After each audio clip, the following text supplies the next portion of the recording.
আল্লাহ পাক রব্বুল আলামিন কোরআনে কারীমের জন্য কাইয়িম শব্দ ব্যবহার করছেন। এই কাইয়িম শব্দের অর্থ কি?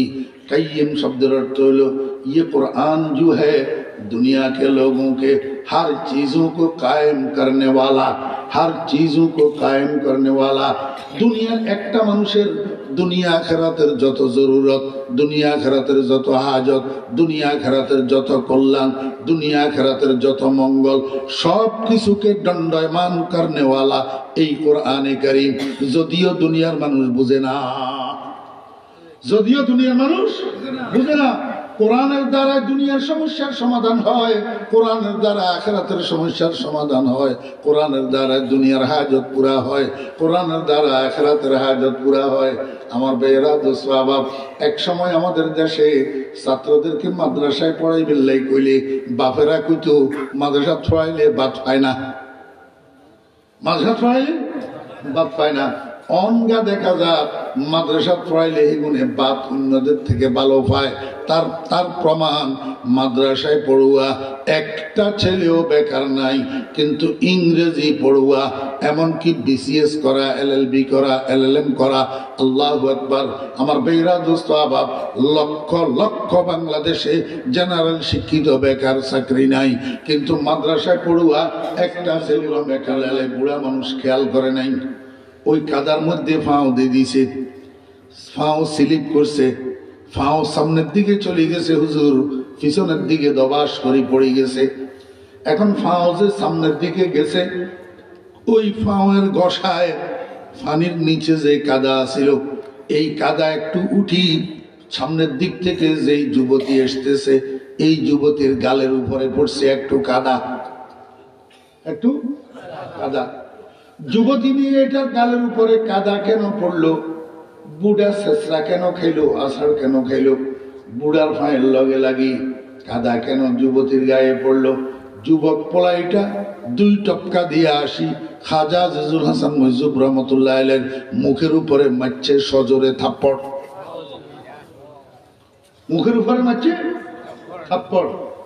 আল্লাহর ওলি, আল্লাহু আকবার, খাজা আজিজুল হাসান মজুব রহমতুল্লাহ আলাইহি কতক্ষণ গালের দিকে এইভাবে তাকাই থাকি, আবার সামনের দিকে হাঁটা শুরু করছে, কিচ্ছু বলে নাই। এই ছেলে এটা মেয়ে এটা দোনোটা সামনের দিকে হাঁটতেছে।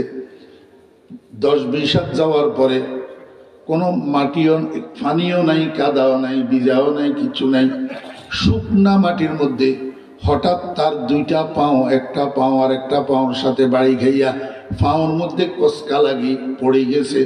পড়ার সাথে সাথে এক পাওর প্যান্ডেলের মাঝখানে ভাঙ্গিয়েছে। যে কোনো সময় মরণের সংবাদ আসি যেতে পারে, শুনলে সম্ভব হলে একটু জানা যায় জায়গা।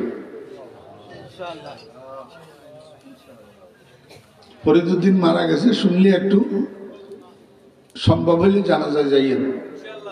আর যদি জানাজা যাইতে না পারেন, অন্তত একবার আলহামদু, একবার কুলহু আল্লাহ পড়ি, এই গরিবের কিন্তু সওয়াব ভিক্ষা দিয়ে। এইটাই আপনাদের কাছে দাবি, আর কোনো দাবি নেই। আমি এখানে টাকার জন্য আসি না। এই 30 বছরের ভিতর আল্লাহর সাক্ষী রাখি বলতেছি, মাওলানা নূর মোহাম্মদ সাহেব আমাকে কোন বছর কত হাদিয়া দিল আমি কোনোদিন গণি দেখিনি। এমনও মাহফিল গেছে, বয়ান করি শেষ করছি, যাওয়ার সময় নূর মোহাম্মদ সাহেব বলছে যে হুজুর ফান্ডের টাকা নাই, আমি পরে আপনার সাথে দেখা করব। এরকম দিনও গেছে। পরে অনেক পরে উনি ওই পার্শ্ববর্তী আরেক মাহফিলে যাইয়া আমারে কিছু হাদিয়া দিয়ে আসছে। কিন্তু আমরা দিলের ভিতরে এই টাকা কত দিল, দিল কি দিল না, যদি নূর মোহাম্মদ সাহেব ওই মাহফিলের হাদিয়া আমার নাও দিতেন, তাহলেও কি আমি ঘরের বছর রাখতাম না? আল্লাহর রহমতে একদম। এই মাহফিলের সাথে আমার হৃদয়ের সম্পর্ক, আপনাদের মহব্বতের সম্পর্ক। আমার যতটুক মনে পড়ে, আমি বটতলা ঈদগাহ ময়দানে মনে হয় একটা ঈদের নামাজও পড়েছি, যতটুক মনে পড়ে। জি, একটা ঈদের নামাজও এই 2000 কয় সালে মনে নাই, একটা ঈদের নামাজও আমি বটতলা ঈদগাহে পড়েছি। তো এই জন্য আমিও আপনাদের জন্য দোয়া করব, আপনারাও আমার জন্য দোয়া করবেন। আল্লাহর কাছে সবাই দোয়া করেন আমরা সবাই কিয়ামতের ময়দানে যেন একসাথে উঠতে পারি, আর জান্নাতে যাওয়ার সময় একজনের আরেকজনকে ডাকি লইয়া একজন আরেকজনের জন্য সুপারিশ করি, সবাই যেন একসাথে জান্নাতে যাইতে পারি। আল্লাহ পাক সেইভাবে দুনিয়াতে আমাদেরকে চলার, থাকার, আমল করার তৌফিক দান করেন। গত বছর সূরাতুল কাহফের আলোচনা শুরু করছিলাম। ধারাবাহিকভাবে আলোচনা করার খেয়ালে কিছু আমলের কথাও বলছিলাম। আপনারা কতটুক মনে রাখছেন, কতটুক আমল করছেন তো আমি জানি না। শুক্রবার দিন, জুমার দিন সূরা কাহফের তেলাওয়াত করা সুন্নত, এই কথাটা বলছিলাম। এটার উপরে কি কেউ আমল করছিলেন? জি, কয়টা হাত দেখলাম? দুইটা, তিনটা, চারটা, পাঁচটা, ছয়টা, বাস আলহামদুলিল্লাহ। একটা হইলেই যথেষ্ট, একটা হইলেই যথেষ্ট। এখন তো ছয়টা পাইছি। যদি আল্লাহ পাক মাহফিলকে কবুল করেন, এই ছয়টা হাত আমাদের নাজাতের জন্য উসিলা হইয়া যাবে।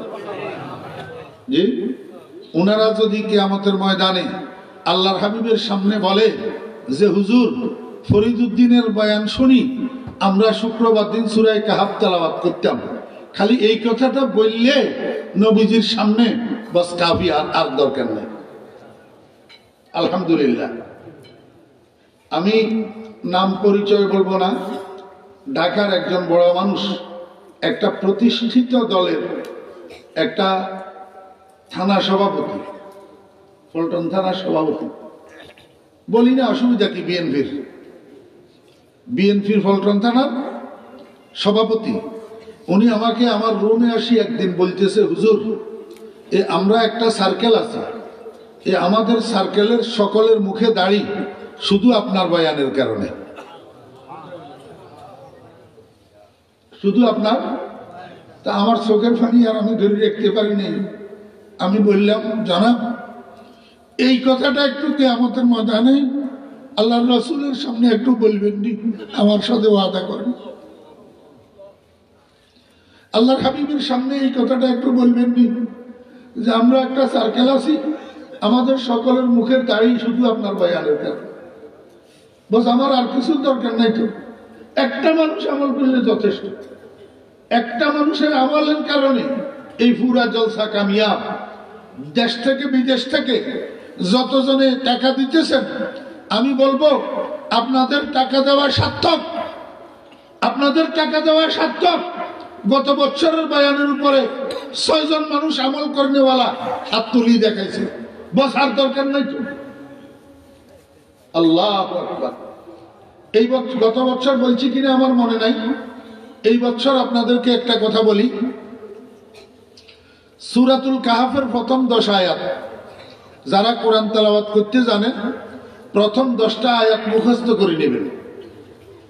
প্রথম 10টা আয়াত মুখস্থ করে নেবেন। রাসূল আকরাম সাল্লাল্লাহু আলাইহি ওয়াসাল্লাম বলছেন, সূরাতুল কাহফের প্রথম 10 আয়াত যে ব্যক্তি মুখস্থ করবে, যদি তার সাথে দাজ্জালের দেখা হয়ে যায়, আল্লাহ পাক তাকে দাজ্জালের ফিতনা থেকে হেফাজত করবেন। এটা হলো অরিজিনাল কথা। এর সাথে আরেকটা কথা আছে, সেটা কি? কথার কথা, আমি সূরা কাহফের প্রথম 10 আয়াত মুখস্থ করলাম, কিন্তু আমার জীবদ্দশায় দাজ্জালের আগমন হইল না, তাহলে আমার কি উপকার হইল?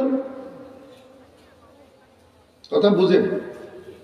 রাসূল বলছেন সূরা কাহফের প্রথম 10 আয়াত মুখস্থ করলে দাজ্জালের ফিতনা থেকে আল্লাহ হেফাজত করবেন। তা আমি তো মুখস্থ করলাম, কিন্তু আমার জীবদ্দশায় দাজ্জাল আসলো না, দাজ্জালের ফিতনা আমি পড়লাম না, তা আমার কি উপকার হইল? মুফাসসিরিনে কেরাম রাহিমাহুল্লাহ বলেন, বড় দাজ্জাল তো একটা আছে, এবং প্রত্যেক যুগে ছোট ছোট কিছু দাজ্জাল আছে। দাজ্জালের স্বভাবের মানুষ, দাজ্জালের স্বভাবের মানুষ, মানুষ মানুষ এমনকি মুসলমানের মধ্যে হইতে পারে, নামদারি মুসলমান, কিন্তু স্বভাব চরিত্র দাজ্জালের মতো। স্বভাব চরিত্র কিসের মতো? দাজ্জালের মতো। হারাম হালালের খোঁজ খবর নাই, জায়েজ না জায়েজের তমিজ নাই, আল্লাহর রাজি নারাজির দাঁড়ে না, এরকম মানুষ কতগুলো আছে না?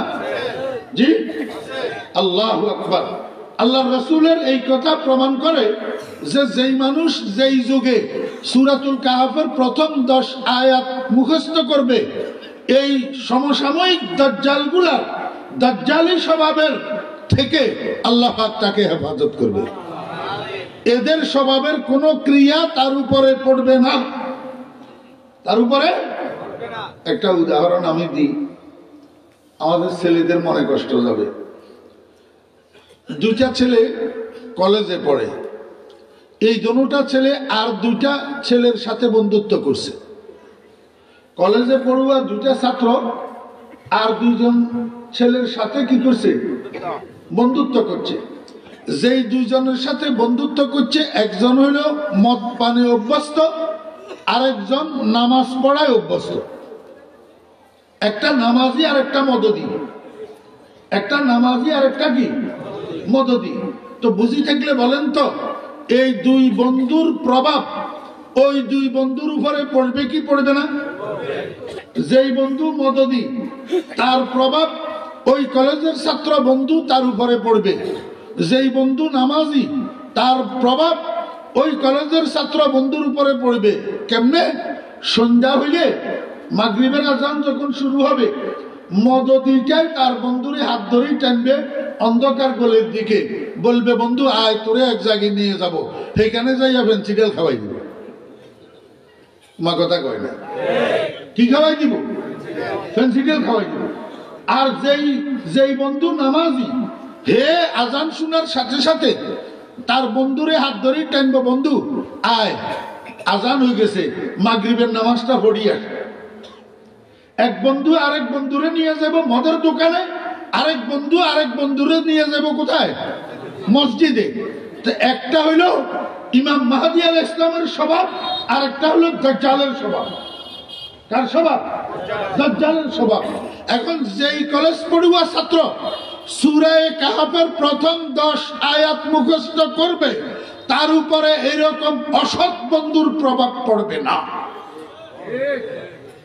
অসৎ বন্ধুর প্রভাব পড়বে না, কারণ তার বুকের ভিতরে সূরা কাহফ আছে। যার বুকের ভিতরে সূরা কাহফ থাকে, তার উপরে এরকম অসৎ বন্ধুর প্রভাব পড়বে না। কসমিন কালেও তারে টানাটানি করি ইয়াবার গড় পর্যন্ত নিতে পারবে না, ফেন্সিডেলের গড় পর্যন্ত নিতে পারবে না। খোদার কসম করে কইলাম, যদি সূরাতুল কাহফের প্রথম 10 আয়াত মুখস্থ থাকে।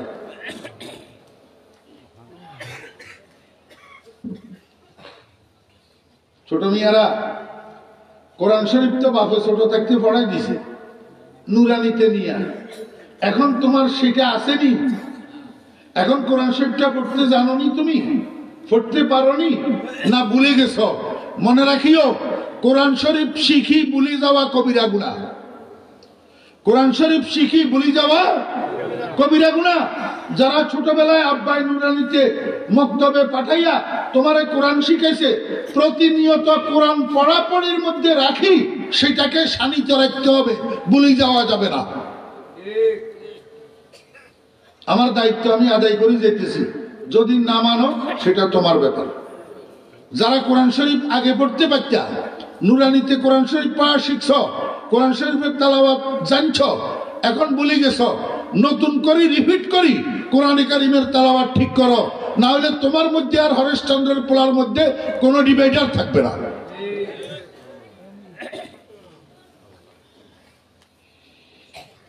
আলহামদুলিল্লাহিল্লাযী আনসালা আলা আবদিহিল কিতাব ওয়া লাম ইয়াজআল লাহু ইওয়াজা। এই পর্যন্ত একটা আয়াত মনে হয় গত বছর বলছিলাম।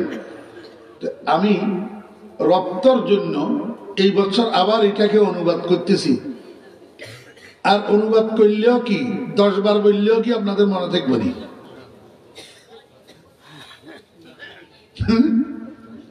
10 বার বললেও মনে থাকবে না, ইল্লা মাশাআল্লাহ অল্প কিছু 2-4 জন মানুষের হয়তো মনে রাখার চেষ্টা করলে মনে থাকতে পারে, বাকিদের কি মনে আছে? আল্লাহ পাক বলেন, আলহামদুলিল্লাহ আলহামদুলিল্লাহর অর্থ তো আপনারা সবাই জানেন।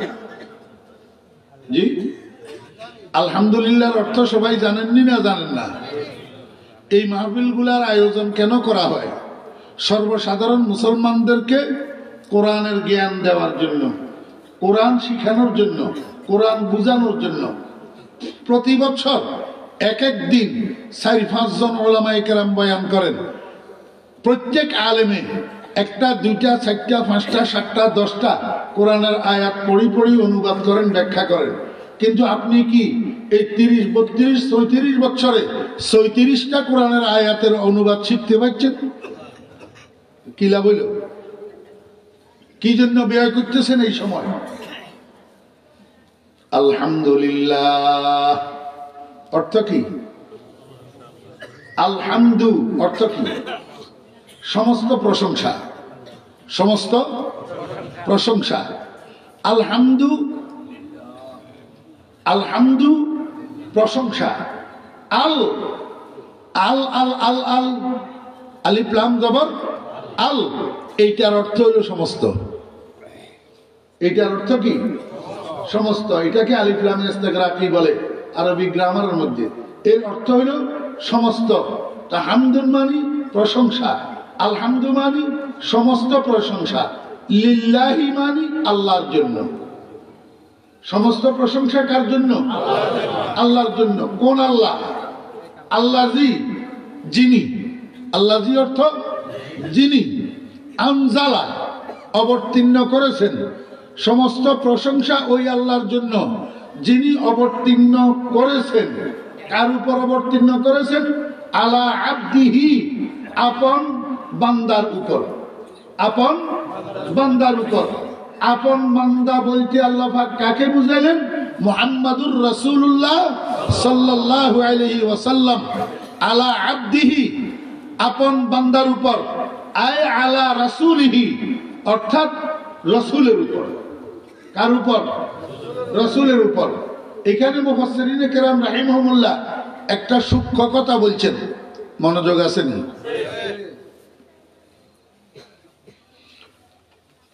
পজিশন বুঝেননি? পজিশন, হ্যাঁ, কোর্টের মধ্যে কয়টা মানুষ থাকে? একজন জজ, আরেকজন উকিল, আরেকজন ফেসকার, আরেকজন মুহুরি, আরেকটা বাদী, আরেকটা বিবাদী, আর কয়েকজন সাক্ষী, আর কতগুলা দর্শক। সবগুলা মানুষের পজিশন সমান? সবগুলা মানুষের পজিশন সমান? সর্বোচ্চ পজিশন কার? মায়ের তো সুন্দর বুঝেন দেখি। সর্বোচ্চ পজিশন কার? জজ সাহেবের।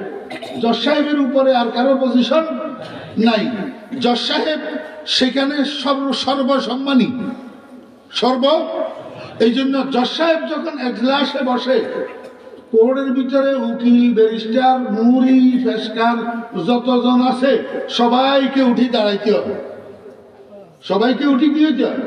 দাঁড়াইতে হয়। কারণ ওনার পজিশন সবে উপরে। উকিল সাহেবেরা ঢুকলে কি এরকম সবে উঠি দাঁড়ায়নি? তাহলে সবাই পজিশন কিনা? সমান না। আল্লাহু আকবার।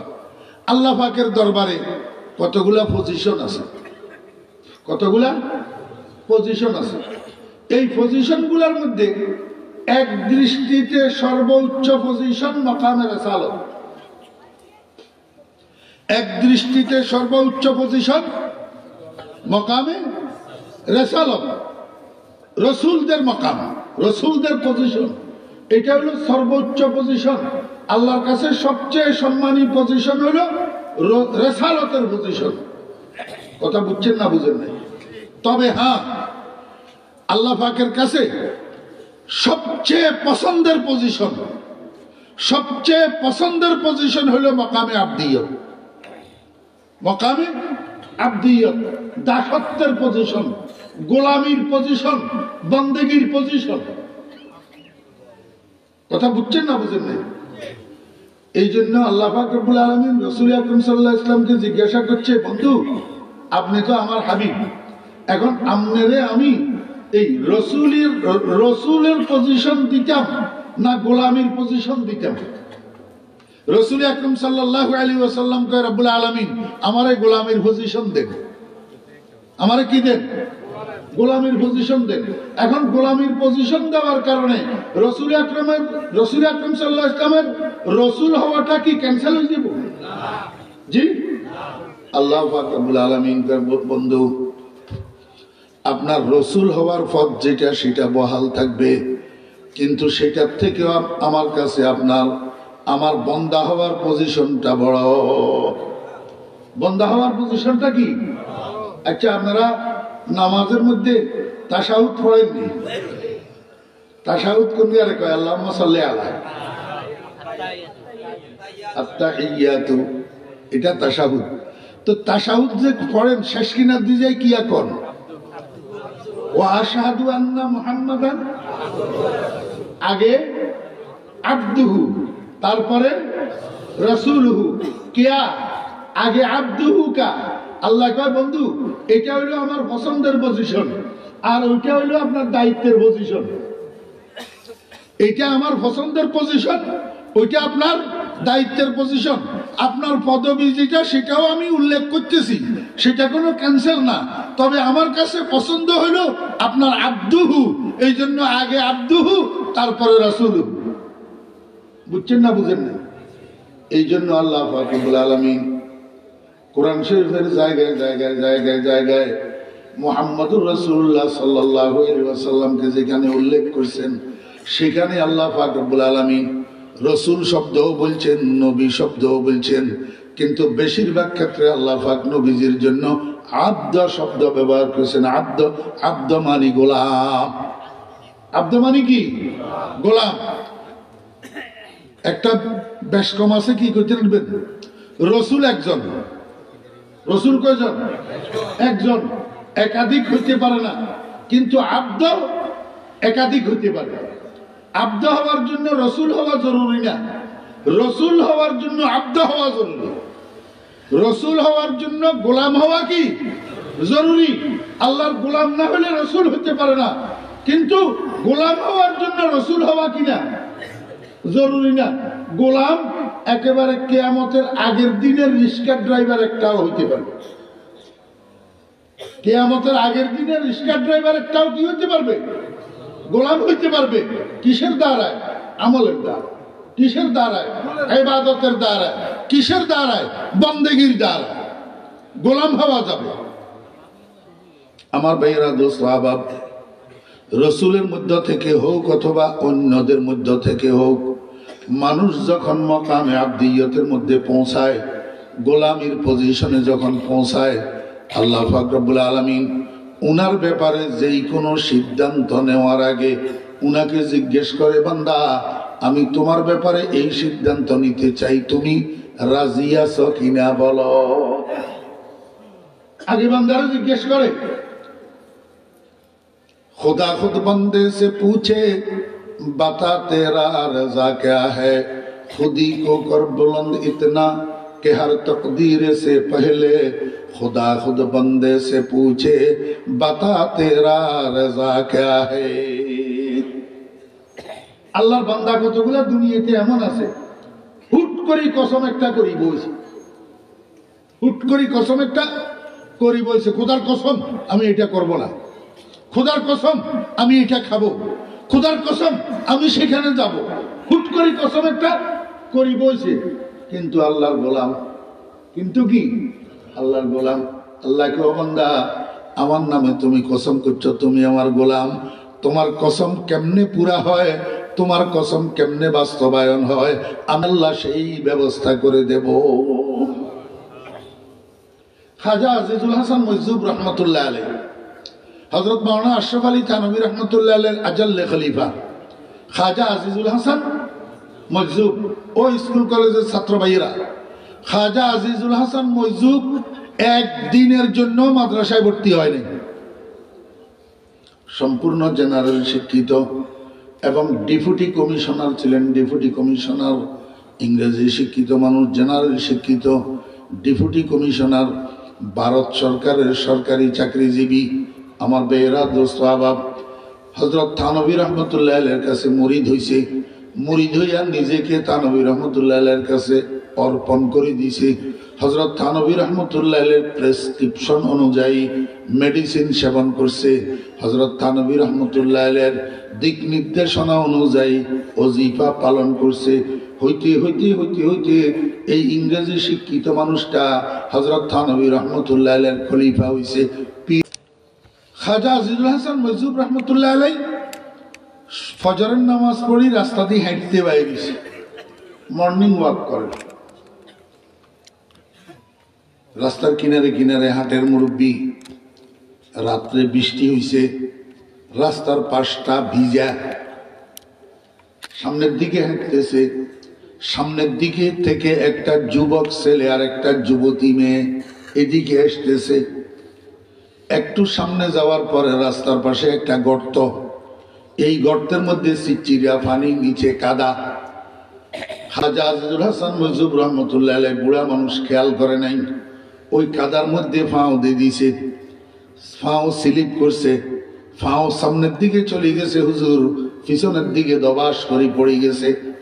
এখন ফাও যে সামনের দিকে গেছে, ওই ফাওয়ের গসায় পানির নিচে যে কাদা ছিল, এই কাদা একটু উঠি সামনের দিক থেকে যেই যুবতী আসতেছে, এই যুবতীর গালের উপরে পড়ছে একটু কাদা, একটু কাদা। যুবতী নিয়ে এটার গালের উপরে কাদা কেন পড়লো, বুড়া শেষরা কেন খাইলো, আষাঢ় কেন খাইলো, বুড়ার ফাঁয়ের লগে লাগি কাদা কেন যুবতীর গায়ে পড়লো। যুবক পোলাইটা দুই টপকা দিয়ে আসি খাজা আজিজুল হাসান মজুব রহমতুল্লাহ আলাইহির মুখের উপরে মারছে সজোরে থাপ্পড়, মুখের উপরে মারছে থাপ্পড়। আল্লাহর ওলি, আল্লাহু আকবার। খাজা আজিজুল হাসান মজুব রহমতুল্লাহ আলাইহি কতক্ষণ গালের দিকে এইভাবে তাকাই থাকি, আবার সামনের দিকে হাঁটা শুরু করছে, কিচ্ছু বলে নাই। এই ছেলে এটা মেয়ে এটা দোনোটা সামনের দিকে হাঁটতেছে। 10-20 হাত যাওয়ার পরে কোনো মাটিও পানিও নাই, কাদাও নাই, ভিজাও নাই, কিছু নাই, শুকনা মাটির মধ্যে হঠাৎ তার দুইটা পাও, একটা পাও আর একটা পাওর সাথে বাড়ি খাইয়া পাওর মধ্যে কচকা লাগি পড়ে গেছে। পড়ার সাথে সাথে এক পাওর ফ্যান্ডেলের মাঝখানে ভাঙ্গি দুই টুকরা। কয় টুকরা? মানুষ কিন্তু চতুর্দিকে আছে। ছেলে এইটা যে হুজুরের থাপ্পড় দিছে এইটাও মানুষে দেখছে, দেখার সাথে সাথে মানুষে অনুশোচনা করিল, হায় রে হায় রে হায়, পোলাই কি করলো, বেয়াদব পোলা কার গায়ে হাত উঠাইল। কিন্তু কেউ আগে আসে নাই। এখন পোলাইটা যখন পড়ি পাও ভাঙছে, এবার হাউমাউ করে কান্না শুরু করছে, ও মা রে, ও বাপরে। মানুষ দৌড়াই আছে, কি হয়েছে? কয় কিচ্ছু বুঝলাম না, হঠাৎ কেন আমার পাও মশরাই গেল, আমার পাও তো ভাঙ্গি দুই টুকরা হয়েছে। মানুষে কয় তুই বেড়া বেয়াদব, কার গায়ে হাত তুলছ তুই জানোস নি? উনি আশরাফ আলী থানভী রহমতুল্লাহ আলাইহির খলিফা, আল্লাহর ওলি। তাড়াতাড়ি যাই মাপসা, না হলে ট্যাং ব্যাংসে যে এতটুকুর মধ্যে সীমাবদ্ধ থাকবে না, জীবনও যাবে তোর, তাড়াতাড়ি মাপসা। কয় আমি কেমনে যাব, আমি তো উঠতে পারতেছি না, দাঁড়াইতে পারতেছি না। তো মানুষের দরাদরি করি সামনের দিকে নিয়া হুজুরের সামনে দিয়ে এমনি থুইছে। খাজা আজিজুল হাসান মজুব রহমতুল্লাহ আলাইহি মিয়ারা কি হয়েছে?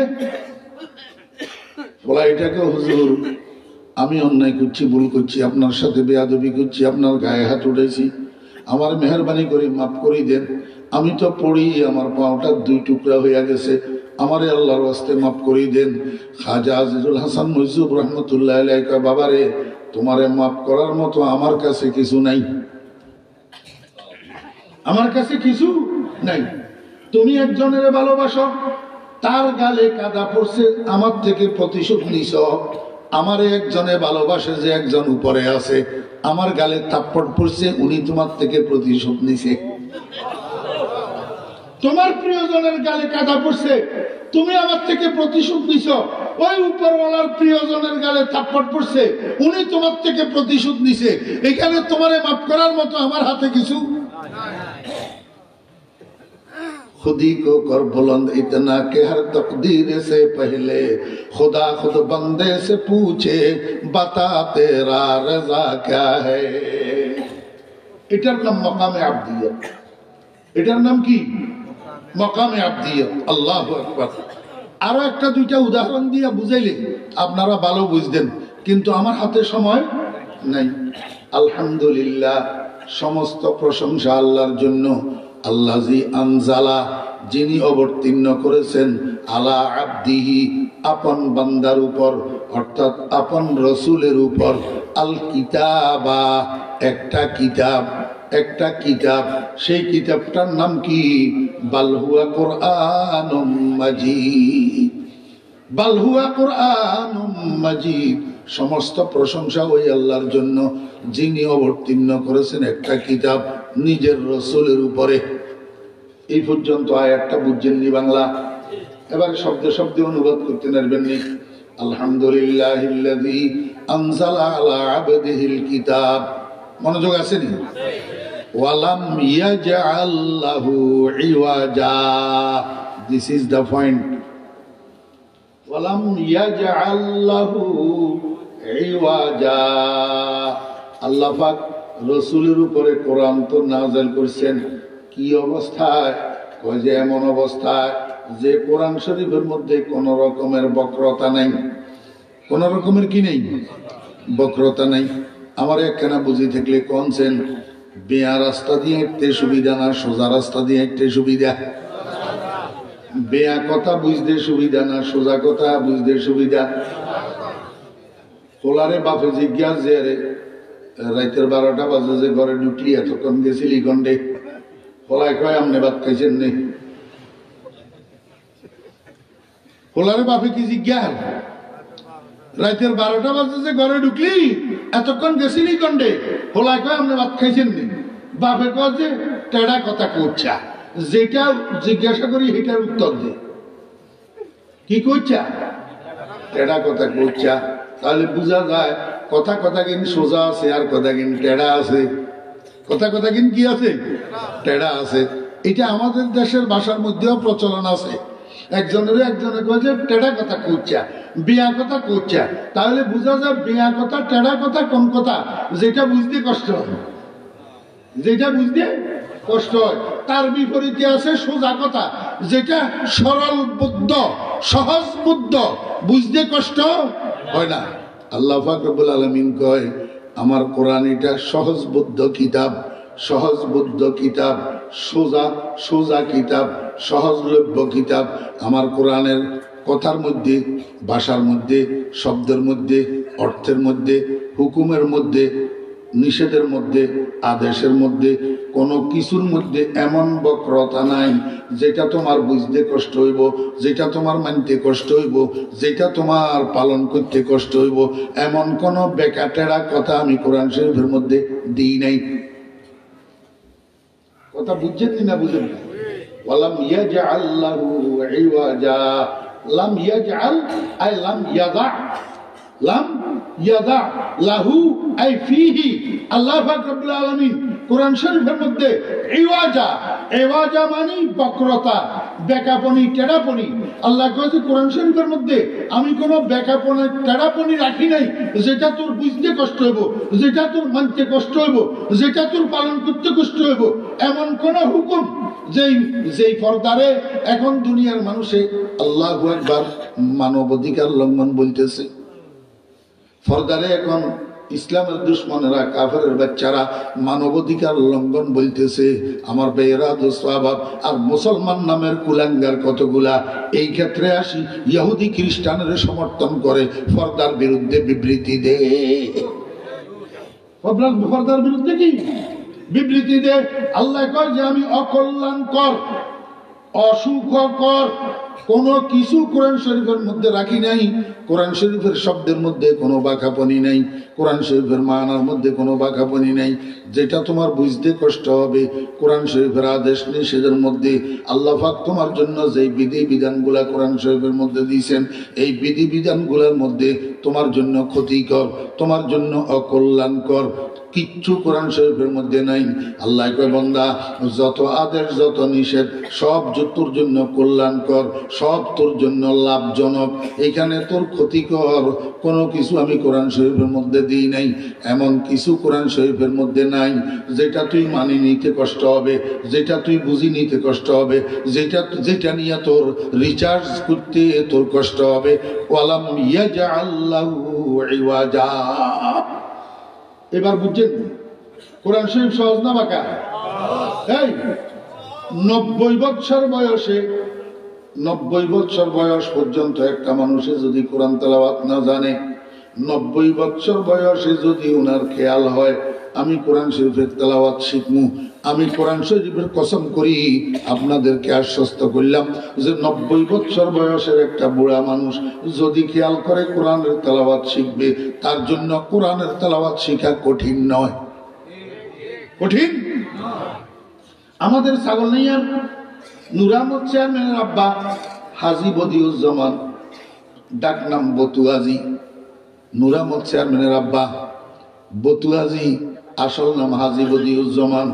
এখন যে ছাগলনাইয়া আজিজিয়া মাদ্রাসা আছে, এই ছাগলনাইয়া আজিজিয়া মাদ্রাসার প্রথম জায়গাটা হাজী বদিউজ্জামান রহমতুল্লাহ আলাইহি কিনে দিছিলেন। কিনি, আল্লাহু আকবার, কিনে দিছিলেন।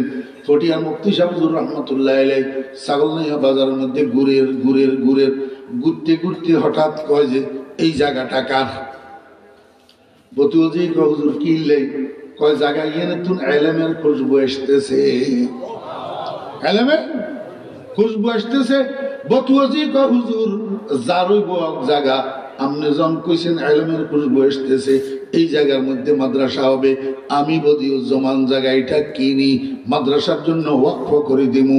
এই হাজী বদিউজ্জামান সাহেব রহমতুল্লাহ আলাইহি এই জায়গাটা সর্বপ্রথম কিনি আজিজিয়া মাদ্রাসার জন্য ওয়াকফ করে দেওয়া হয়েছে, ওয়াকফ করে দিয়েছেন। সেই জায়গার মধ্যে সর্বপ্রথম আজিজিয়া মাদ্রাসা প্রতিষ্ঠিত হয়েছে। এই হাজী বদিউজ্জামান সাহেব 80 বৎসর বয়সে উনার খেয়াল হইল উনি কোরআন তেলাওয়াত শিখবেন। আমার বেহরা দোস্ত আবাব, আমার এক মামাতো শালা ছাগলনাইয়া আজিজিয়া মাদ্রাসার শিক্ষক মাওলানা মোহাম্মদ আলী এখনো জিন্দা আছে, এখনো আজিজিয়া মাদ্রাসার শিক্ষকতা করে। তখন বতুয়াজির বাড়ির দরজায় যে জুমা মসজিদ ছিল, এই জুমা মসজিদের মধ্যে মাওলানা মোহাম্মদ আলী জুমার নামাজ পড়াইতো, মাদ্রাসায় শিক্ষকতা করত। বতুয়াজি মাওলানা মোহাম্মদ আলীর ধরছে, কওয়া মোহাম্মদ আলী আমারে কোরআন শরীফ শিখো, আমি কোরআন শরীফ শিখমু। এই মাওলানা মোহাম্মদ আলী সাহেব মাদ্দাদিল্লুল আলী এখনো জিন্দা আছে, আপনারা যাই জিজ্ঞেস করেন।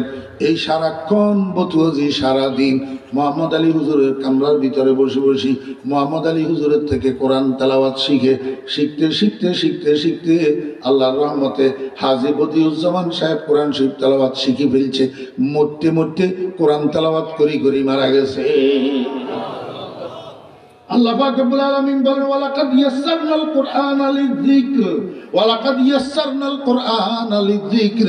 ও দুনিয়ার মানুষেরা, তোমরা যে বলো মানুষ বয়স বেশি হয়ে গেলে মুখ শক্ত হয়ে যায়, লেখাপড়া করতে পারে না, পড়ালেখা করতে পারে না, এটা অন্য বই পুস্তকের ক্ষেত্রে প্রযোজ্য, কোরআনের ক্ষেত্রে প্রযোজ্য না।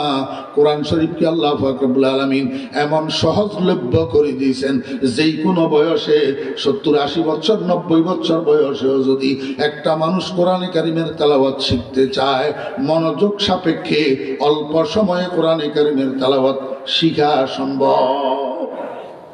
কোরআন সহজলভ্য, কোরআন দুর্লভ না, কোরআন দুষ্প্রাপ্য না, কোরআন সহজবোধ্য, কোরআন দুর্বোধ্য না। এই জন্য আল্লাহ পাক রব্বুল আলামিন বলেন ওয়ালাম ইয়াজআল লাহু ইওয়াজা। আল্লাহু আকবার। এবার বলেন তো বুঝি থাকলে ইওয়াজা শব্দের অর্থ কি? বাঁকা, বক্রতা।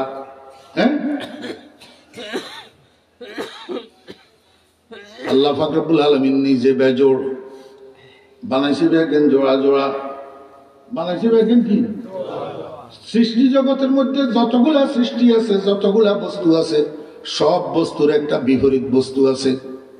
আসমানের বিপরীতে জমিন, রাতের বিপরীতে দিন, সূর্যের বিপরীতে চন্দ্র, দুনিয়ার বিপরীতে আখিরাত, আলোর বিপরীতে অন্ধকার, বাপের বিপরীতে মা, নারীর বিপরীতে পুরুষ, ছেলের বিপরীতে মেয়ে। আমার ভাইয়েরা, তিতার বিপরীতে মিঠা। প্রত্যেক জিনিসের একটা বিপরীত বস্তু আছে না নাই?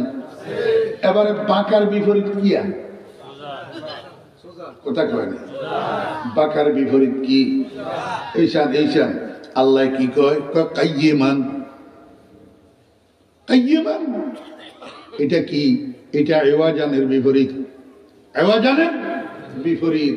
আল্লাহ পাক রব্বুল আলামিন কয়, আমি আমার বান্দা মুহাম্মদুর রাসূলুল্লাহ সাল্লাল্লাহু আলাইহি ওয়াসাল্লামের উপর এমন একটা কিতাব নাজিল করছি, যেই কিতাবটার আল্লাহু আকবার অর্থ, মানি, তাফসীর, তাহকিক, তাবিল, হুকুম আহকাম সব সোজা সোজা। এটার মধ্যে বাঁকা কিছু নাই। ইওয়াজান বাঁকা কিছু নাই। আছে কিয়া? কাইয়্যিমান সোজাপনি। কি আছে? সোজাপন। আল্লাহু আকবার। কাইয়্যিমান শব্দ এটার একটা আবিধানিক অর্থ আছে আর একটা পারিভাষিক অর্থ আছে। এখন যে অর্থটা আমি করলাম এটা পারিভাষিক অর্থ করছি, আবিধানিক অর্থ করি নাই। আবিধানিক অর্থ কি? কাইয়্যিমানের আবিধানিক অর্থ কি? মনোযোগ আছে না? এবারে একটু গ্রামার আলোচনা করি। আপনারা শিক্ষিত ভাইয়েরা, স্কুল কলেজের ছাত্র ভাইয়েরা একটু খেয়াল করেন। প্রত্যেক শব্দের একটা মূল ধাতু থাকে না নি? মূল ধাতু থাকে। কাইয়্যিমানের মূল ধাতু কি? কামা ইয়াকুমু কিয়ামান। কামা ইয়াকুমু কিয়ামান। মাদ্রাসার ছাত্ররা ভালো বুঝবে। কামা ইয়াকুমু কিয়ামানের অর্থ হলো দণ্ডায়মান হওয়া, দাঁড়ানো। কাইমুন শব্দের অর্থ হলো দণ্ডায়মান ব্যক্তি। দণ্ডায়মান ব্যক্তি যে দাঁড়াইছে, হ্যাঁ, খাড়া হোনেওয়ালা, খাড়া হোনেওয়ালা। এখানে একটা জিনিস বুঝেন, এইসান জিয়ার গায়েতে শক্তি আছে, 8 ঠ্যাং সহি সালামত আছে। ইয়ারে কেউ দড়ি খাওয়া করবার লাগে না, জি। আর জিয়ার গায়েতে শক্তি নাই, জিয়া নিজে নিজে দাঁড়াইতে পারে না, হিয়ারে আরেকজনে দাঁড়া করাই দেওয়ার লাগে না, জি। কায়েমুন শব্দের অর্থ হইল জিয়া নিজে নিজে দাঁড়াইছে। আর কাইয়্যিমান শব্দের অর্থ হইল যে ব্যক্তি আরেকজনের দাঁড় করাইছে। কাইয়্যিমান শব্দের অর্থ কি? যে ব্যক্তি আরেকজনের কি করাইছে? দাঁড়া করাইছে। আল্লাহ পাক রব্বুল আলামিন কোরআনে কারীমের জন্য কাইয়্যিম শব্দ ব্যবহার করছেন। এই কাইয়্যিম শব্দের অর্থ কি? কাইয়্যিম শব্দের অর্থ হলো ये कुरान जो है दुनिया के लोगों के हर चीजों को कायम करने वाला, हर चीजों को कायम करने वाला। दुनिया একটা মানুষের দুনিয়া আখিরাতের যত জরুরত, দুনিয়া আখিরাতের যত হাজত, দুনিয়া আখিরাতের যত কল্যাণ, দুনিয়া আখিরাতের যত মঙ্গল, সব কিছুকে দণ্ডায়মান করনে वाला এই কোরআনে কারীম। যদিও দুনিয়ার মানুষ বুঝে না, যদিও দুনিয়ার মানুষ বুঝে না। কোরআনের দ্বারা দুনিয়ার সমস্যার সমাধান হয়, কোরআনের দ্বারা আখিরাতের সমস্যার সমাধান হয়, কোরআনের দ্বারা দুনিয়ার হাজত পুরা হয়, কোরআনের দ্বারা আখিরাতের হাজত পুরা হয়। আমার ভাইয়েরা, দোস্ত বাবা, এক সময় আমাদের দেশে ছাত্রদেরকে মাদ্রাসায় পড়াইবে লাই কইলে বাপেরা কইতো মাদ্রাসা ছড়াইলে ভাত পায় না, মাদ্রাসা ছড়াইলে ভাত পায় না। অনগা দেখা যায় মাদ্রাসা পড়াইলে এগুনে বাত অন্যদের থেকে ভালো পায়। তার প্রমাণ মাদ্রাসায় পড়ুয়া একটা ছেলেও বেকার নাই, কিন্তু ইংরেজি পড়ুয়া, এমনকি বিসিএস করা, এলএলবি করা, এলএলএম করা। আল্লাহু আকবার। আমার বেরা দোস্ত আবাব, লক্ষ লক্ষ বাংলাদেশে জেনারেল শিক্ষিত বেকার, চাকরি নাই, কিন্তু মাদ্রাসায় পড়ুয়া একটা ছেলেও বেকার নাই। আপনারা যদি কোন হুজুর মাদ্রাসায় পড়ুয়া একটা ছেলে বেকার আছে, কোরআন দিয়েছে আমারা দেখাই দেন, আমার কাছে আনেন, আমি চাকরি দিয়ে দিই। আমার কাছে এদাগিন চাকরি মানছে তোয়ার, খালি নুরানি শিক্ষক, হেফজখানার শিক্ষক, কিতাবখানার শিক্ষক তোয়াই হাইয়েন না, আজাইন নাই, হ্যাঁ, বেকার নাই। আপনি কোরআন দিয়ে দেখেন বেকার, বেকার থাকলে আমার কাছে আনেন, আমি চাকরি দিই। আমার বেরা দুঃস্বভাব, মাদ্রাসায় পড়ুয়া একটা ছাত্র বেকার নাই। আপনি কইতে নেবেন হুজুর পয়সা তো কম, পয়সা তো কম, বেতন তো কম। আমি আপনাদের কমু, আপনার স্কুলে কলেজে হরিয়া সেগুনে বেতন কত হয়? কত? 20,000 টাকা, 25,000 টাকা। থাকা খাওয়া কার? নিজের, থাকা খাওয়া ঢাকা শহরে ৮৫,০০০ টাকা যদি বেতনে চাকরি করে, থাকা খাওয়াই তো জায়গায় ১৫,০০০ টাকা, আর থাকে ১০,০০০ না, আর থাকে ১০,০০০। আমার মাদ্রাসা হেফজখানার শিক্ষক যিনি, উনার বেতন বর্তমানে ১৩,০০০ টাকা। সাইরানা ফুসেও খরচ নাই। মাদ্রাসাতুন ৩ বেলা খানা ফ্রি, রাচ্চা হোতার সিট ফ্রি। আল্লাহু আকবার। ফ্যামিলি আনি রেখছে আর বাইত আমার ঘরে, খালি বিদ্যুতের বিল গুণ আর গ্যাসের বিল গুণ দে, কোনো বাড়া টানা নেই, সেইটাও ফ্রি। এবারে কমছেন আমারে এই ১৩,০০০ টাকা বেশি নিয়ে না আপনার ২০,০০০ টাকা বেশি? ১৩,০০০ টাকা বেশি না। আর যদি ইয়াতুন বালারজি করতে চান তাহলে আপনারা কিনতে হইব, ওই ডাইনাতে বামাতে কামাইতে হইব, ডাইনাতে বামাইতে কামাইতে হইব, ঘুষ খাইতে হইব। তো এই ঘুষের টেয়া দি নেওয়ালা জিয়া ধরবেন, নেওয়ালা ইয়া তো আপনার ভিতরের গুল ব্যাগারে হসাই লইব, ভিতরের গুল ব্যাগারে কি লইব, হসাই লইব। তো হারাম নেওয়ালা ইয়া ভিতরে ঢুকার আছে, ইয়া তোর আতয়ুজন ব্যাগেন হসাই লইতো না। এই হসা দুর্গন্ধ হলে তুই জান্নাতে যাইতে পারবি না। এই জন্য রাসূলুল্লাহ সাল্লাল্লাহু আলাইহি ওয়াসাল্লাম কইছে, লা ইয়াদখুলুল জান্নাতা জাসাদুন গুযিয়া বিল হারাম। ওই শরীর জান্নাতে যাবে না যে শরীর হারাম হারাম হারামের দ্বারা পুষ্ট হয়। আমার ভাইয়েরা, দোস্ত, মাদ্রাসাওয়ালাদের বেতন কম। এখন তো দেখি যে মেট্রিক পাস করি কতগুণ চাকরি নেই। তো এবারে যাই নুরানি ট্রেনিং দের, কি পাস করছে? মেট্রিক। মেট্রিক মেট্রিক মানে দুই ধরনের মেট্রিক, একটা হইলো স্কুলের মেট্রিক আর একটা হইলো মাদ্রাসার মেট্রিক। মাদ্রাসার মেট্রিক মানে দাখিল, মাদ্রাসার মেট্রিক মানে দাখিল। এখন সরকারি মাদ্রাসার দাখিল পাস সার্টিফিকেট এখন কি কামে লাগে? ইনসাফের সাথে কন্যা বুকে আর দি কন্যা সরকারি মাদ্রাসা খাইলা দাখিল পাস সার্টিফিকেট দি মসজিদে ইমামতি করতে পারে না, ক্ষতি করতে পারে না, মাদ্রাসা পড়াইতে পারে না, ব্যাংকে চাকরি করতে পারে না। কি কি কামে লাগে দাখিল সার্টিফিকেট? আগে তো এবারে বাপ যদি গরিব হয় আর সামনের মধ্যে যদি হয়তো নোয়ারে দাখিল পাস করার পরে তো মাদ্রাসাত কোনো আর কোনো ডিমা ইচ্ছা করে না।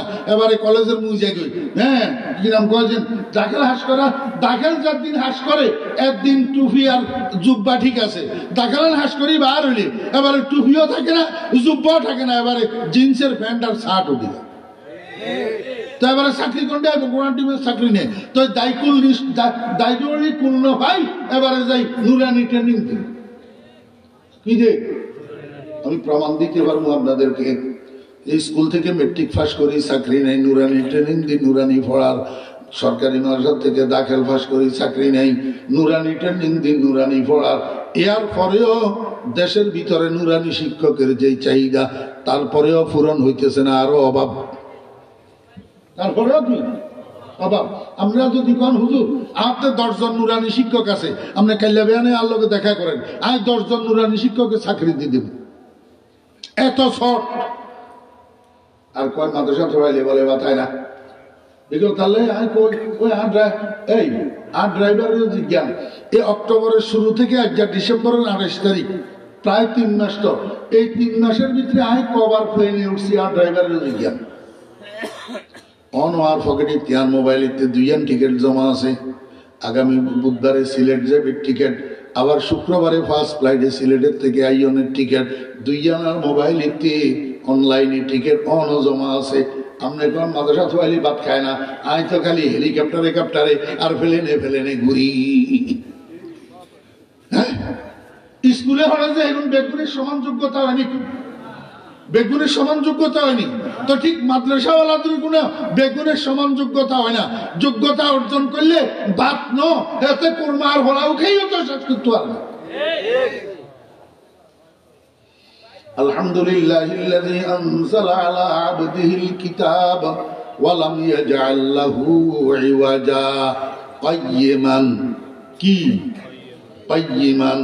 আল্লাহ পাক রব্বুল আলামিন কে বান্দা, দুনিয়াতে সব কাজের মধ্যে 3টা অবস্থা আছে। কয়টা অবস্থা? মনোযোগ আছে নি? একটা হলো সংকীর্ণতা, আরেকটা হলো অতিরঞ্জিততা, আরেকটা হলো মধ্যম পন্থা। মনোযোগ আছে নি? মানুষ তিন দেন না। প্রত্যেক জিনিসের মধ্যে কয় পন্থা আছে? 3 পন্থা। একটা হলো অতিরঞ্জিত পন্থা, আরেকটা হলো সংকীর্ণ পন্থা, আরেকটা হলো মধ্যম পন্থা। আছে না নাই? সব জিনিসের ভিতরে আপনারা খেয়াল করেছেন, আমার কাছে এখন বিশ্লেষণ করানোর উদাহরণ দেওয়ার সময় নেই। প্রত্যেক জিনিসের মধ্যে তিনটা পন্থা আছে। একটা হলো সংকীর্ণ পন্থা, একটা হলো অতিরঞ্জিত পন্থা, আর একটা হলো মিডিয়াম পন্থা। একবার কনবয়ানের মধ্যে মেশাল দিছিলাম তো, আপনার তো মনে থাকে না, উন্দুরিয়া দেয়া মেশাল একবার দিছিলাম তো, মনোযোগ আসেনি? ওলাই গিয়া গ্রামের ভিতরে আরেকজনের কাছে সুয়ারি চুরি করিয়ে লাইছে। কি চুরি করিয়ে লাইছে? সুয়ারি চুরি করছে গাছে। তো মনে হরেন নিয়ে বাড়ি, হ্যাঁ কইছিলাম না একবার, গাছে তুমি কি চুরি করছে? সুয়ারি চুরি করছে। আল্লাহু আকবার। সুয়ারি গাছ আলা এটা টের পাইছে। টের পাই যাই চেয়ারম্যান সাহেবের কাছে কইছে, চেয়ারম্যান সাহেব, আমরা গ্রামের আব্দুর রহমানের হুত চল্যা, এতের বয়স 12 বছর, এতে আমার গাছে সুয়ারি চুরি করিয়ে লাইছে, আমি আপনার কাছে বিচার চাই। চেয়ারম্যান সাহেবের লগে সাঞ্চা কতগুণ থাকে? দালাল। ব্যাক চেয়ারম্যানের লগে থাকে না, বদমাইশ চেয়ারম্যান যেগুলো এগুনের লগে থাকে সাঞ্চা। সাঞ্চা কতগুণ থাকে না? ওরে বাবুরে, চেয়ারম্যানের ঠেলা যা, এখন 3 গুণ ঠেলা বেশি হলো সাঞ্চা গোষ্ঠী। कुछ ना होना कुछ ना करना जुल्म है, या फकीरी या अमीरी सीख लो, खान दस्तर पर जगह मिल जाएगा, हो सके तो चमचागिरी सीख लो। আর যদি কোনো কাম গায় না সয়, যদি কোনো কাম গায় না সয়, কোনো কাম করতে নোয়ারো, গায়ে কোনো কাম গছে না, তো চমচাগিরিয়ান শিখিল, বিনা কষ্টে বাচ্চার গিয়া খাই যেতে পারবা। সঞ্চা আমার ভাইয়েরা দুষ্ট অভাব, সাঞ্চা এগুনের দ্বারায় চেয়ারম্যান সাহেবের গুডউইল নষ্ট হয়, চেয়ারম্যান সাহেবেরা বিপদে পড়ে। এর পরেও আমি বুঝি না চেয়ারম্যান সাহেবের সাঞ্চা এগুনের কিনলে ভালে। এই বেচারা সুয়ারিকা চালা যাই, চেয়ারম্যান সাহেবের কাছে বাদী হয়েছে, বিচার প্রার্থী হয়েছে। চেয়ারম্যান সাহেবের সাঞ্চা দুগারে কয় যে, আরে ওই আন্ডা গ্রামের এতের হোলা এতেরে যাই মারি ঠ্যাংঠুন ভাঙি দে গই চোরাই আর চোরা। কি কইছি? ঠ্যাংঠুন ভাঙি দিয়েছে। সামসা এগুনে যাই, বেচারা ঠ্যাংঠুন ভাঙি দিয়েছে। হোলার বাপও গরিব মানুষ, হোলা ছোড়া হোলা, 12 বছরের হোলা। আমার কনসেন এই গ্রামিতে লতা হাতা চুরি করে, এখন বড্ডাগুনে করেনি, এখন ছোটাগুনেই তো করে। বড্ডাগুনে তো রাস্তায় ডেগার থেকে ডাকাতি করে, বড্ডাগুনে তো লুটফাট করে, বড্ডাগুনে তো এমপি সাহেবের পরিষদই, এমপি সাহেবের বাগনির নন্দের জামাই তালতোয়ার গলের বাঘিনা দূরে পরিচয়ে হেতে কোটি কোটি টিয়া রুজি করি মালয়েশিয়া হারাইতেন, সিঙ্গাপুর হারাইতেন, এমপি সাহেবের আত্মীয়। এমপি সাহেবের কি আমার ভাইরা দুস্থ অভাব, অঙ্গায়তে বেচারা গরিব মানুষ, ছোট্ট হোলা, 12 বছর যা হোলা, চেয়ারম্যান সাহেবের কাছে আই বিচার প্রার্থী হয়েছে। চেয়ারম্যান সাহেব সামসা দুগারে কই দিছে, কয় যে যাই মারি ঠ্যাং ভাঙ্গি দে। সামসা এগুনে যাই, এই গরিবের হোলা গা দনোয়ান ঠ্যাং ভাঙ্গি দিছে। বুঝি থাকলে কনসেন বিচারান মধ্যম পন্থার বিচার হয়েছে, এটা অতিরঞ্জিত বিচারণ, অতিরঞ্জিত বিচারণ। এবারে শুনেন, ঠ্যাংঠুং ভাঙ্গি দিছে, আর কতক্ষণ হরদি সুয়ারি গাছালা আবার আইছে চেয়ারম্যান সাহেবের কাছে। আই কয়, চেয়ারম্যান সাহেব কথা কিন্তু আই কইতাম মনে নাই। কয় কিয়া? কয় যে এই রিক্সার ড্রাইভারের হলা ইয়ার লগে আমনের হুতো বলে আসিল, দোনো গায়ে বলে একসাথে সুপারি চুরি করছে। আমনের হুতো বলে আসিল, আমনের হুতুরটা বলে দোনো গায়ে একসাথে না সুপারি চুরি করছে। বাবু রে, চেয়ারম্যান সাহেব এই কথা হুনের লগে লগে অগ্নি শর্মা, হ্যাঁ বিয়াদব, তোরে কনে কইছে আর হুতে সুপারি চুরি করে না, খবরদার এই সমস্ত কথা আর কোনোদিন মুয়ে লইলে গাল কাটিয়ে এলাম। হ্যাঁ হ্যাঁ হ্যাঁ হ্যাঁ করে আস্তে আস্তে উঠে গেছে। বিচার করছেন তাহলে নিয়ম বিচার নিয়ে হয়েছে না? বিচারের সংকীর্ণতা, বিচারের নামে কিপটামি, বিচারের নামে কি কিপটামি।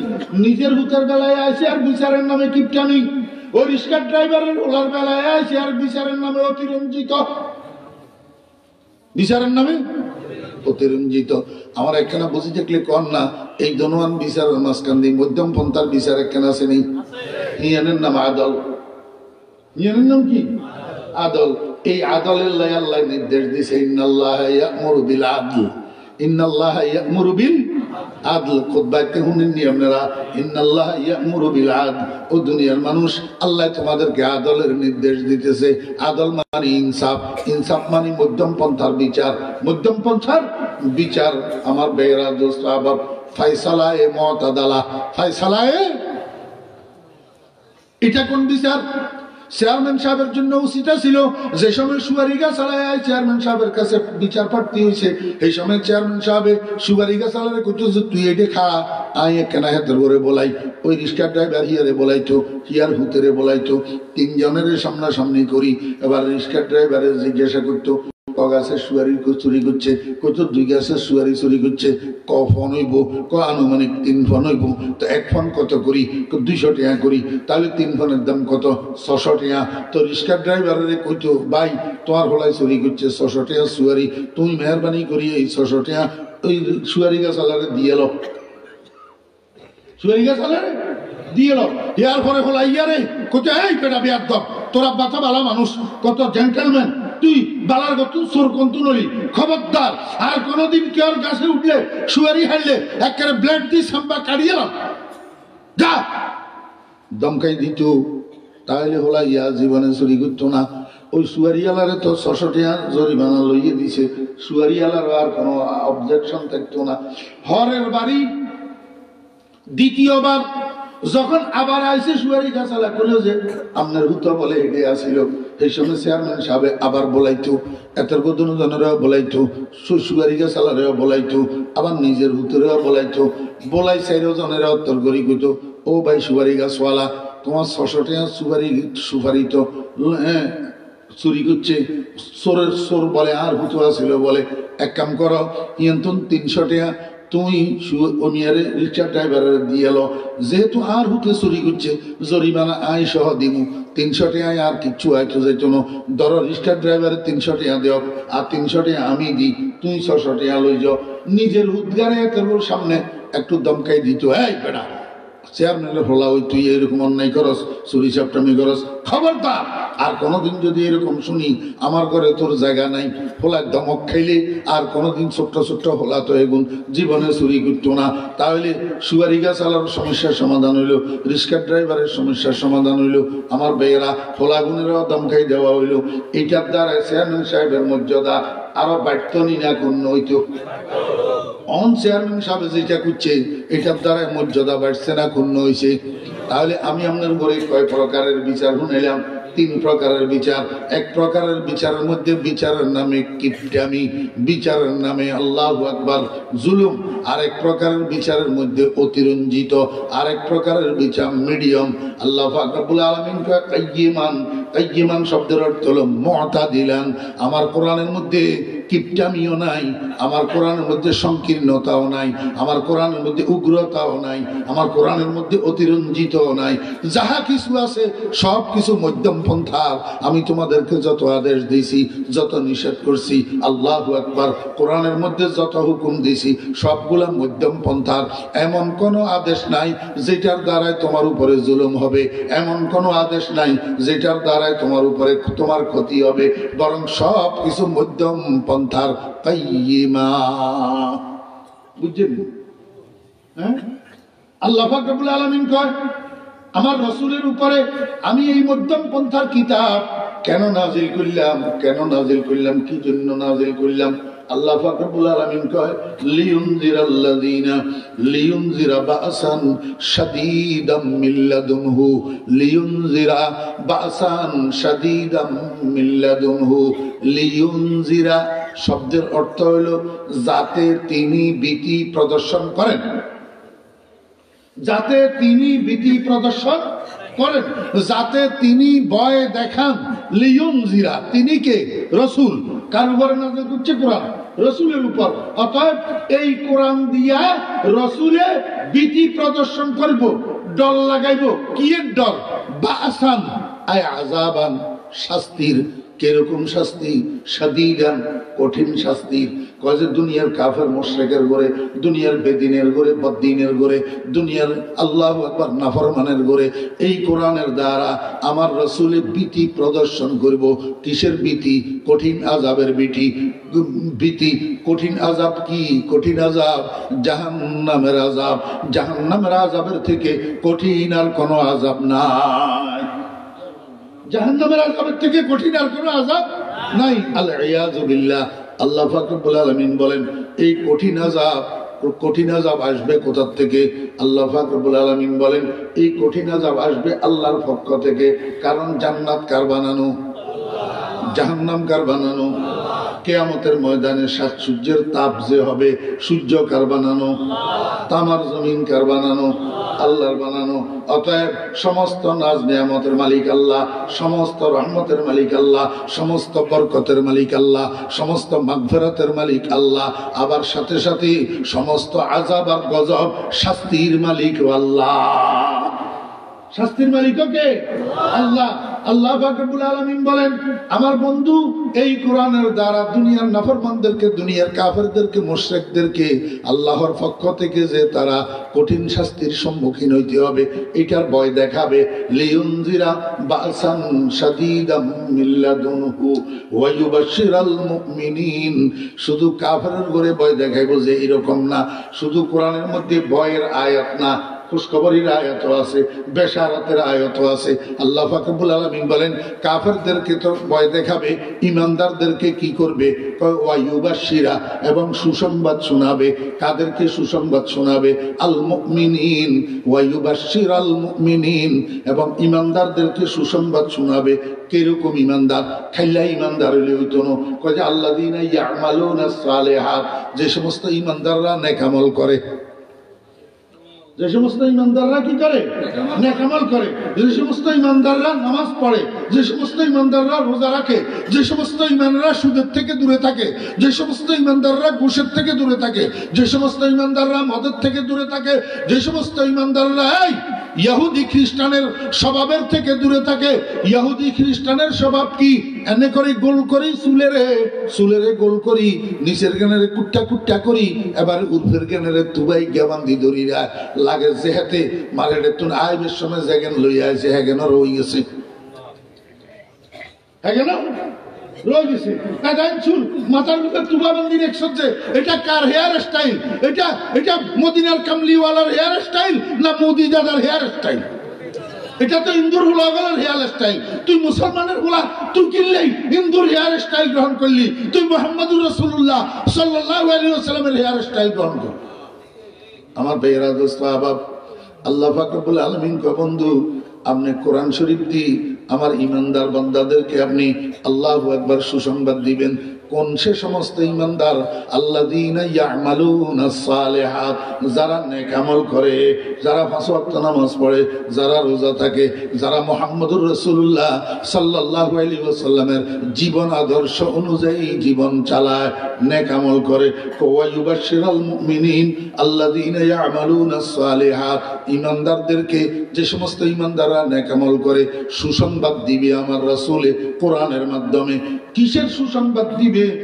আজরান হাসানা, উত্তম বিনিময়ের সুসংবাদ, উত্তম বদলার সুসংবাদ, উত্তম জাযার সুসংবাদ। উত্তম বিনিময় কি? উত্তম বিনিময় হলো জান্নাত। উত্তম বিনিময় কি? জান্নাত। আমার ভাইয়েরা, দোস্ত আহবাব, তাহলে রাসূল কোরআনের মাধ্যমে, আল্লাহু আকবার, রাসূল কোরআনের মাধ্যমে নেক কাজ করনেওয়ালা ইমানদারদেরকে আজরে হাসানার সুসংবাদ দিবে। যে আজরে হাসানা এটা কি? আজরে হাসানা জান্নাত। মানে ঈমান আনলে, নেক আমল করলে তুমি আল্লাহ পাকের জান্নাতুল ফেরদাউসের বাগী হইবা, আল্লাহ পাকের জান্নাতুল ফেরদাউসের বাসিন্দা হইবা। এই মনোযোগ আছে নি? এই কথা কইলে শেষ। এই কথা কইলি দুনিয়াকে এক সরকারে আয় একজনের লাই বাড়ি গিয়ে বরাদ্দ করে। এক সরকারে আয় একজনের লাই বাড়ি গিয়ে কি করে? বরাদ্দ করে। আরেক সরকারে আই বাড়ি এখন বার করে দিয়ে কয় জগ। ঠিক নেবে? ঠিক। এক সরকারে আয় একজনের লাই বাড়ি গিয়ে বরাদ্দ করে, আরেক সরকারে আই বাড়ি তুমি বার করি দে কগই জগই তুই এটা দেখতে কেন আল্লাহ কয় যে তোর এইসব বাটপারি এখন দুনিয়ার ভিতরে চলে একজনে রুইবি আরেকজনে উড়াই হেলাই দিবি একজনে স্থাপন করবি আরেকজনে বিচ্ছেদ করে দিবি এইসব বাটপারি দুনিয়াতে চলবো ওরে আখেরাতে জান্নাত জাহান্নাম নিয়ে এইসব বাটপারি চলতো না আমি যে সমস্ত ইমানদার নেক আমলকারী এদেরকে আমি যে জান্নাত দিমু এই জান্নাতের মধ্যে মা কেসিনা ফিহি আবাদা মা কেসিনা শব্দের অর্থ হলো অবস্থানকারীগণ নেক আমল যদি থাকে আমল নামায় তাহলে ইমানদাররা অবস্থান করবে কোথায় আজরে হাসানার মধ্যে তো আজরে হাসানা কি কয় জান্নাত কয় জান্নাতে একবার যাই ঢুকতে এলে কোন সন্ত্রাসীর বাপের ক্ষমতা নাই তোরে হিকান্তন বাইর করতো কোন সন্ত্রাসীর বাপের ক্ষমতা নাই তোরে হিকান্তন উচ্ছেদ করতো কোন সন্ত্রাসীর বাপের ক্ষমতা নাই মা কেসিনা ফিহি আবাদা এর জান্নাতের হায়াত অফুরন্ত হায়াত যেটার শুরু আছে শেষ নাই ওরে এই অফুরন্ত হায়াত পুরাটা তুই জান্নাতের মধ্যে অবস্থান করবি সেখান থেকে বাহির করার ক্ষমতা তোরে কে আর কারো নাই মা কেসিনা ফিহি আবাদা আল্লাহ পাক রব্বুল আলামিন আমাদেরকে ওই সমস্ত নেক আমল করার তৌফিক দান করেন যেগুলোর কারণে আমরা জান্নাতে মা কেসিনা ফিহি আবাদা হইতে পারি আল্লাহ পাক কবুল করেন।